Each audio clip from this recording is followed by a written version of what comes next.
wow, isn't that interesting? It doesn't just resonate with me, but I feel like I'm part of it. Yes. That's the story that draws people in. Now the question is, what makes that story sell? And a lot of people think, I'm going to have the perfect keynote. That keynote will be invited several times, and since I delivered, I get to go. I think that's a flawed theory. But when I heard Pete Vargas say, the perfectly crafted StoryBraid framework creates a talk that causes people to realize that what's behind that speech is what I need. I need that solution. And based on what you've told me in this talk, you cause me to feel like I can trust you and to know that you have that solution. Right. It only took about, I don't know, a year. I was 8 or 9 years old. It took about a year that Grandpa would say, go look in the solvent bucket. There's 3 long wrenches. Get the shortest one. See if there's a 9 and a 16 right next to the socket. If it is, dry it off and bring me that one. He learned how to ask me for what he wanted exactly.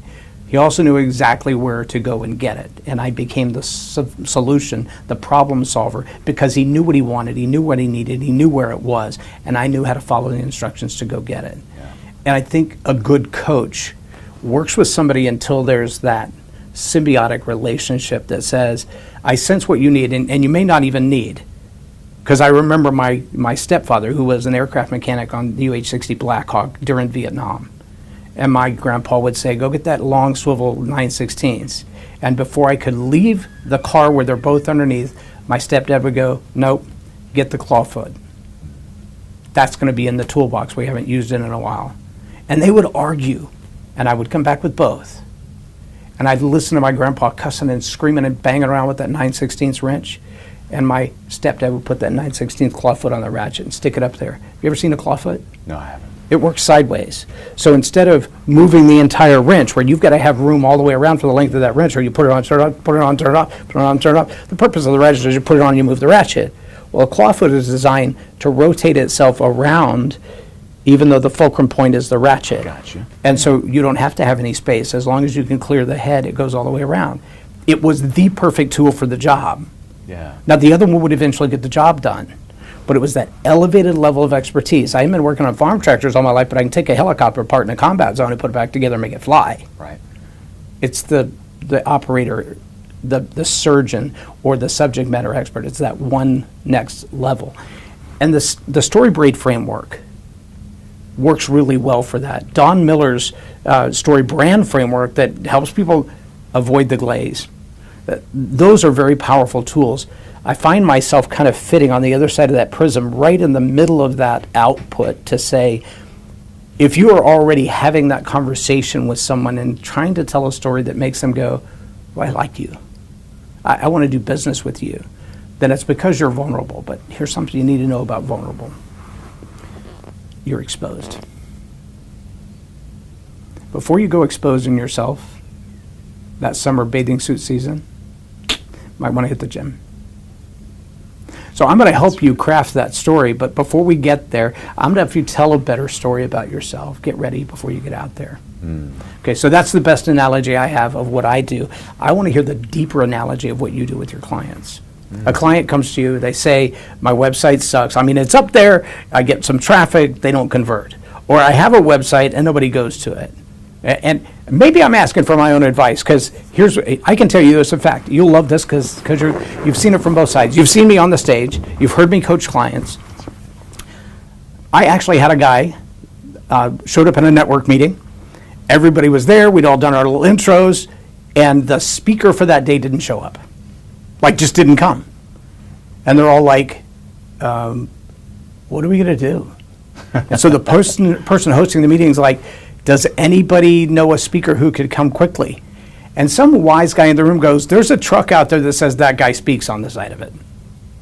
Maybe he's in the building. And I went, yeah, that's me. And so I get up there and I did my thing. And the guy comes to me and goes, when's your next workshop? I want to go. And I just happened to have tickets with me. He bought a ticket right there on the spot, a couple $100. Signs up for the workshop. He comes to the workshop 3 months later. He's in the workshop, deeply engaged the entire time, filling out the notes and all that kind of stuff. And he comes at the end of the workshop and he says these words. And it wasn't the first time I've heard it.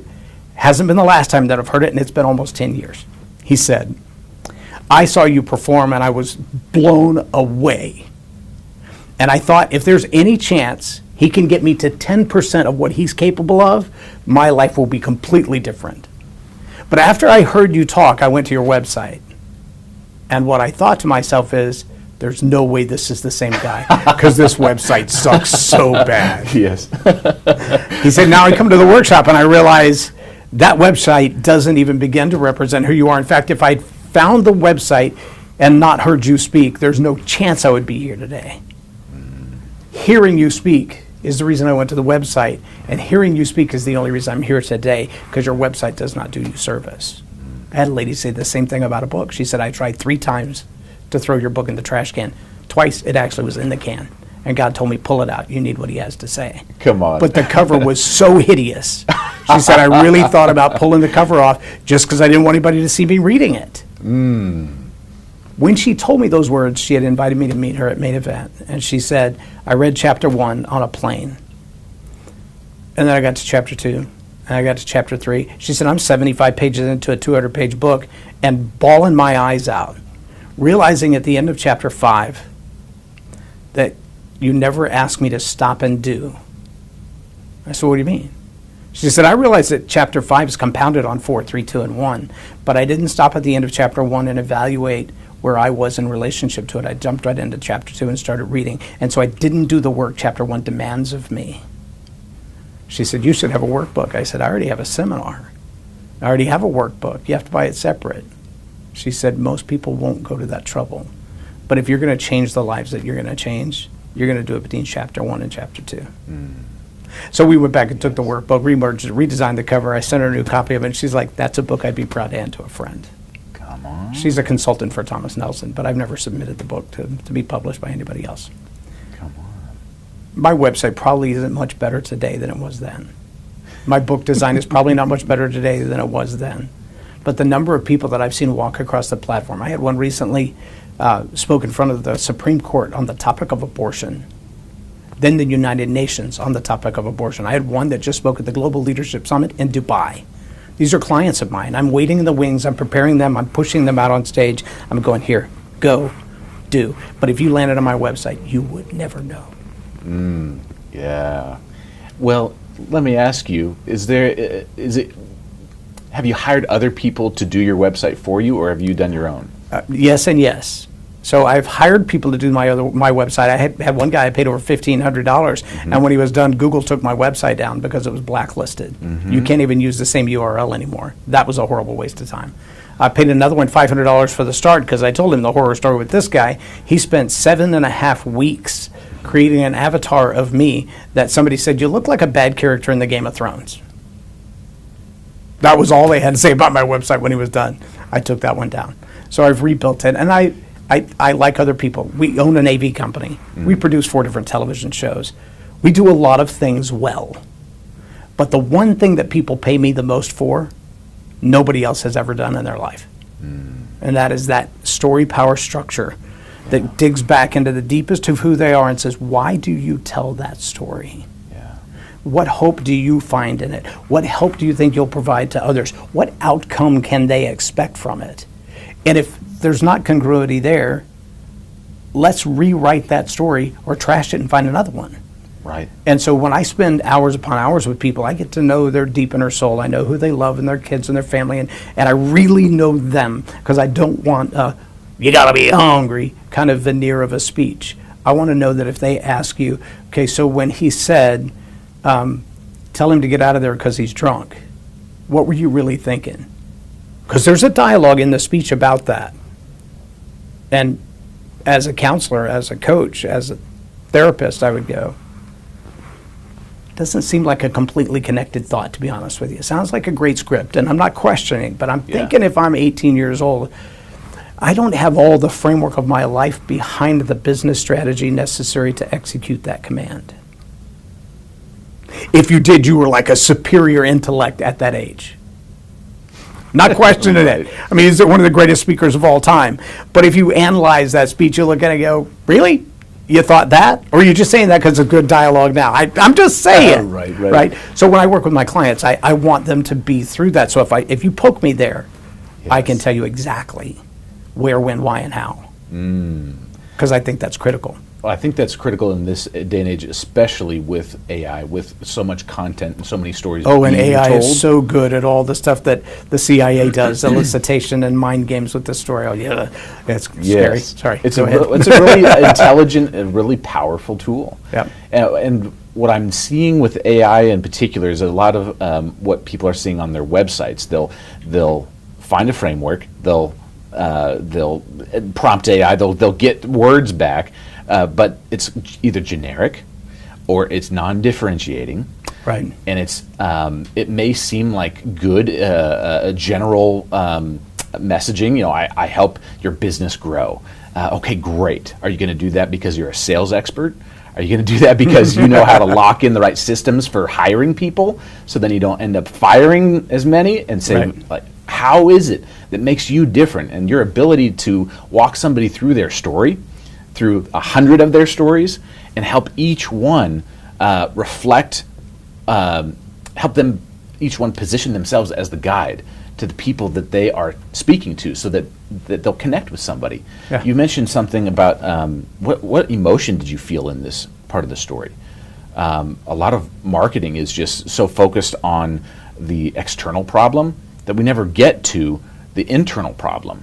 Right. What was that? What were you feeling there? And how can we describe that? And how can we connect that? Because as a guide, we need to be empathetic.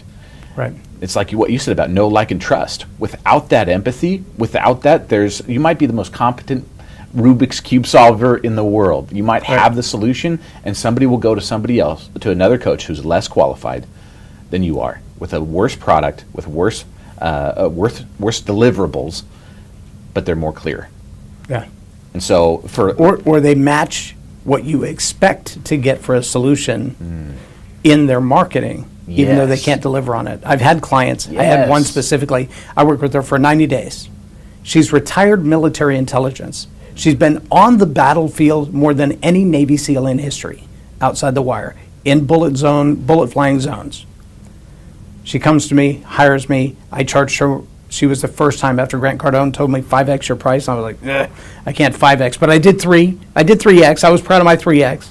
So I 3x my price. She accepted it. She paid it. At the end of 90 days, she was with my wife and I at dinner, and she said, so I have to be honest and say I've paid in the last year over $150,000 to other coaches, one of them over $100,000 by himself. And she said, I got more out of you in 90 days than I've got out of all of them combined. And I'm about to go on this big marketing cruise, so I'm going to give you an offer. I'll take you on the cruise with me, both of you, or I'll give you the cash equivalent. And we were about to close on a house, and we had to move, and I said, and Karen said, take the cash. So we There took you the go. cash, took care of the move, didn't go on the marketing cruise. But obviously, from a very qualified perspective, the results were delivered in spades compared Yes. to what else had been invested. But I think Grant Cardone is right when he says best known beats best every time. Yep. And I probably fall on the latter half of that category. Yeah. Well, and so now there's a huge market of people who've been through other courses, who've been through masterminds and joined expecting that they would get whatever result was, better stories. Yeah. And then they go through the material. And sometimes they're guided through it. Sometimes it's just a course that they have to work through on their own. Yeah. But most of the time, the what is promised and what is assumed that they will get is not the actual experience or result at the end of it. And it's leaving people frustrated, jaded. I'm noticing, especially within the coaching market. There's so many coaches out there. There's over 170,000 coaches in the U.S. alone. Wow. That are coaching business. And so there's this huge market and so much noise. There's over 3,000 marketing messages that we get exposed to every day. How many of And those they all come to my email. and they all come to email. Somehow they figure out a way to get past the spam I am on every filter. one of those lists for some reason. Yes. I'm kind of weird. I sign up for those lists on purpose because I want to see what's out there. You have a special email address for that, though, I don't do. you? I can burn it anytime. Yeah. But I know. Mine come right in next to, you forgot to pay your electric bill. Hey, buy these. And I'm like, oh my, which one of those am I? And they look the Exactly. same, and that yeah. Exactly, but it tells me that there's kind of like an AI pulls from what's Yeah. hot on the market, right? And because it's like that, it shows me what people are thinking is going to be a really good hook or format, and I can get some good ideas from that, but I don't ever take the specific language from that, Right. because people will join a program from those emails or something like that, which the problem is not the funnel. The problem is not the process. The problem is what you mentioned, the deliverables don't match the message. Yeah. So it's I sold you the language, but I Yes. can't get delivery to the product. Exactly. And sometimes, in all honesty, that's not, I promised you would get oranges, and I delivered apples. It was, I promised you would get oranges, I delivered you oranges, but you came looking for apples. I told you what oranges look like. You said, well, I'll take an apple. Right? I use a story. Holy cow, an hour and a half already. I'm going to tell this story, and I'm going to ask people how they can connect with you. I was standing at Starbucks one day, and this lady walks up. She's on her phone from the time she walks in the door. She makes her order. She steps to the side. There's like 8 of us standing there. She reaches up and grabs a coffee cup, takes a drink out of it, spits it back at the barista in the shelf. Takes her phone away from her head and for like 2 seconds and yells, "That is the worst cup of blah, blah, blah, blah I've ever had." The barista, very clever young man, turns the cup around and goes, "I'm sorry, Bob. I must have made it wrong." She obviously wasn't Bob. That obviously wasn't her drink. So what she expected to come out of that cup and what was actually put in that cup were two totally different things. Her expectations and the deliverables could have never matched. And yet we think, well, you're going to grow my business, sign me up. Yeah. Or fix my website. And fix my website. Yeah. By that, do you mean the images don't appear, or by that, do you mean you don't get the confirmation information from the lead generator? Do you mean that your database doesn't go out? Do you mean they don't end up in your customer journey? Do you mean nobody's going there? Or do you mean that when they get there they don't stay? Or do you mean when they get there they don't convert? Because there's a whole lot of reasons your website doesn't work. That's exactly So right. what is the bump on the road? Is it a loose nut, a loose lug nut, a bad road, a tire out of balance? Until we find the needs assessment, we can't find the problem. And I'm going to close with this, and I'm going to ask you to take a leap because I think you're capable. Here's the leap. In everything that we've talked about Christ from being a story to a notion to an idea to a relationship to a solution to a problem. How many people do you think in the world of coaching don't realize the problem they're trying to solve is the idea of the story of Jesus? Ooh. Say that again. Tell me more. How many people, they want the mastery on the stage. They haven't mastered here yet. Yes. I don't know who I am in Christ or who I am in this world or who I am to you. And therefore, I want to build this phenomenal veneer that causes people to come to me and generates the leads. But what I'm going to deliver on the backside is applesauce because that's all I got. I think you hit the nail on the head. I see this more in the first stage of life, but this first stage of life doesn't have a age limit to it. Right. I believe That's a there's- great point. Say that again. I believe there's 2 stages of life, 2 halves of life, and the first half does not have an age limit to it. Yeah. So there's not a point in time where you say, I'm 40 years old, I'm in the second stage of life now, second half. Well, it It's seems not. like we've heard somebody say that this week. Mom said you'll never grow up. You'll never be an adult. There's That's never going to be a right. lightning moment where That's everything right. comes together. John Maxwell says, if wisdom came with age, we wouldn't have so many old fools around. So that's kind of the same thing you're saying. Yes, exactly. And with the first half of life, there comes a lot of, if you don't have a lot of structure, if you don't have a lot of people who believe in you, or even one person speaking to your identity. When I was younger, my grandmother, called her Gaga, she was that person that was very present. I had an incredible family. All of them were very present. But she in particular would speak directly to my identity and remind me, Micah, you're a leader. So you need to find places to lead and practice that. Micah, you're a speaker. You need to go find places to speak. And then, of course, the deeper identity in Christ.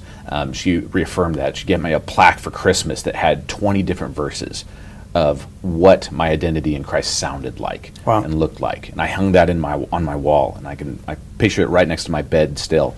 I am who he says I am. That's right. And it was a reminder And what I see with speaking in particular, or coaching, there's a lot of people out there who have good intentions, and even if you want to make $1 million a year, or if you want to do a $100,000 keynote, like, that's fine with me. I don't have a problem with that.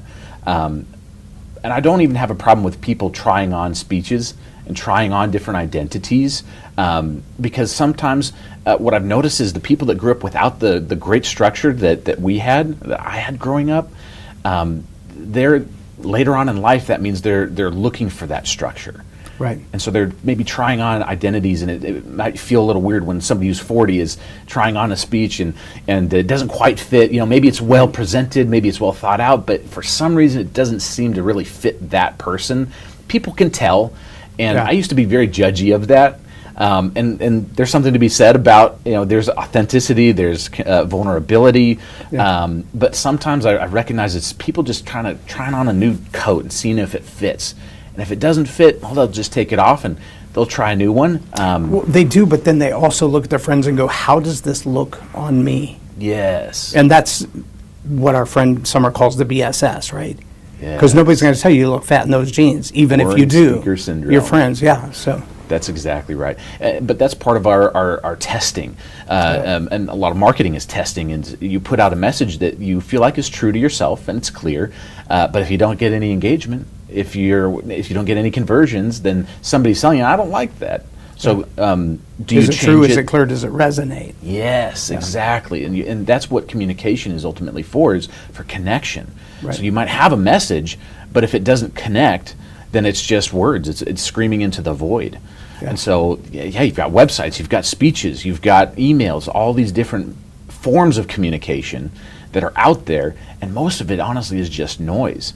But once you understand who you are, and you understand the difference that you make and the how you do your thing differently, whether it's business coaching or life coaching or telling stories better, when you differentiate yourself from everybody else that's doing the same thing, by going after the one person, that one target market, that one avatar, and understanding their problem and understanding how they feel about their problem, and reflecting that back to them and letting them know that it's okay, like, it's not even your fault. Like, there's so many systems and programs. How do you know which one to go with? And validating them in their journey, but not leaving them there. Being a competent guide to say, if you tell your story this way, you're going to connect better with people. If you choose to do it a different way, go for it. But if you forget the emotional aspect, it's not going to land with people, and you're going to be up there talking about yourself the whole time, because people aren't going to be able to see remember, if you're going to be themselves. vulnerable and expose yourself, be ready for bathing suit season. Because the minute you connect with people, they want to know all about your business. And understand that being willing to take the platform, put a mic in your hand, already makes you vulnerable. It also elevates you to a place of authority and responsibility, which means you have a level of accountability that you didn't have sitting in the audience. That's right. And if you tell people I can solve the problem in your business and you do it well, there are going to be thousands of people who want you to do the same thing for them. And if you tell people I can help with your relationship, or help as your doula, or help as your fitness coach, trucker yoga, mother trucker yoga. I don't know if you've ever met Hope Varga. No, I haven't. Varga. She works with Pete Vargas. Her name is Hope Zavara, I think is her last name. She's brilliant. She's hilarious. But she found her niche teaching yoga to people who can't get out of the seat. Come on.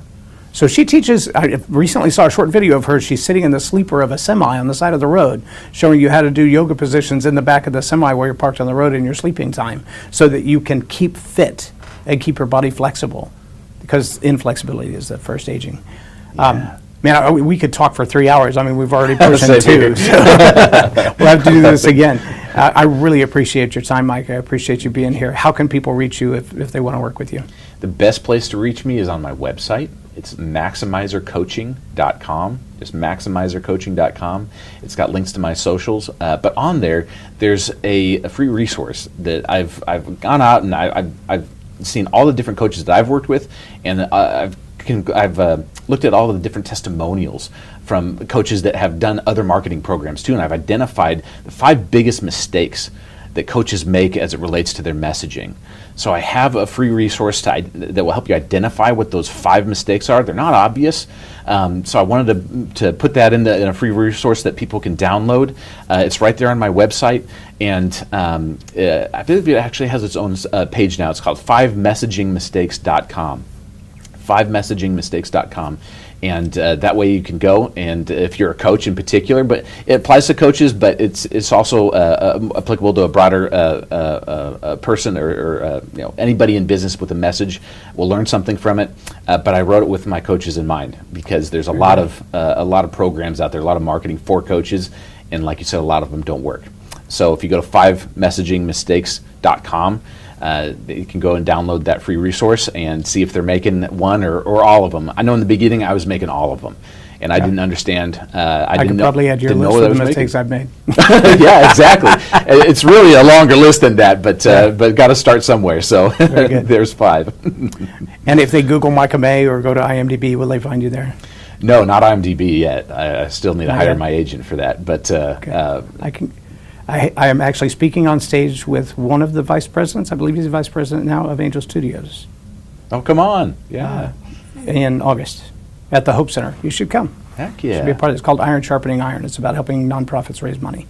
Ooh. Yeah. Well, there we go. He's an attorney and an MD, and he's a genius at it. Come on. He's taught people how to make money making your film rather than making money to make your film. Cool. There you go. He's a very clever guy. I love a great that. guy, too. That'll be Dr. fun. Raymond King. I love that. Good guy. Micah, I appreciate your time. I appreciate you being Loren. here. Thank you. Appreciate And it. if you're still watching Story Power TV, it's because you're a genius and you want to elevate your life. And if you think for 1 second that this conversation wasn't the gospel, you missed it.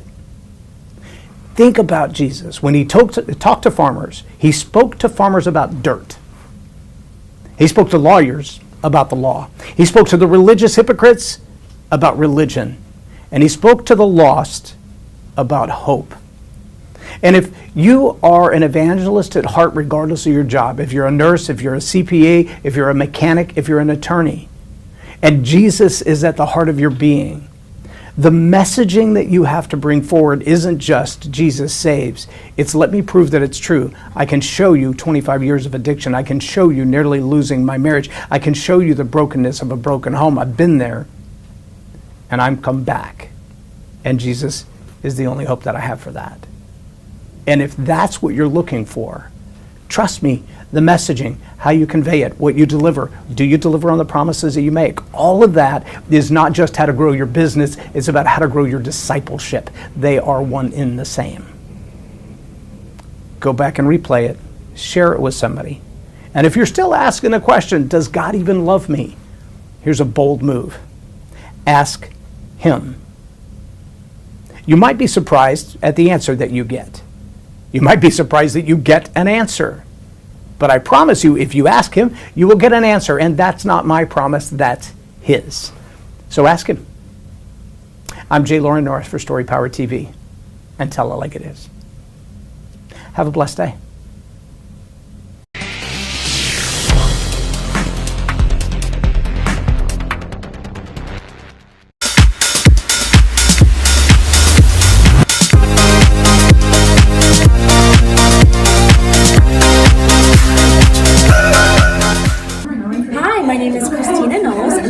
Done taking Loren's Story Power Masterclass. It was amazing. I took away so much information. One of the things that I really enjoyed being formally trained in media many years ago is the call to action. I will use that with every speaking engagement, and I'm so grateful that Loren just spoke truth into his teachings, and he is a true professional. And I know this might sound weird, but I've been taking certifications in different classes over the years, and Loren is not boring. I can't even believe I got here at 9, and then the class went by so fast that I was like, it's time to go already? And I was shocked that it was time to go already. So it's an awesome class. You're going to enjoy it, I promise.